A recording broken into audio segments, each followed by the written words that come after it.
SMS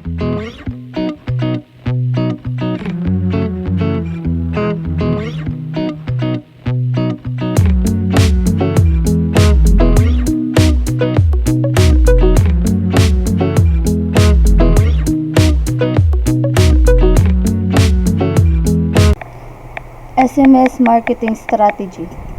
Dito kapag magsisend kayo ng mga messages sa customer nyo, input nyo lang si username and password. Then type nyo dito yung message nyo. For example, we have a promo starting today.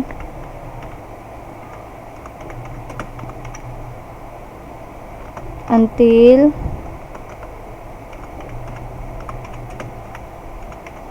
Sunday. Ganito, ganyan. Then, click nyo lang yung number ni customer na sasendan nyo ng message.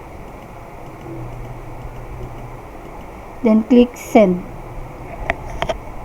Thank you.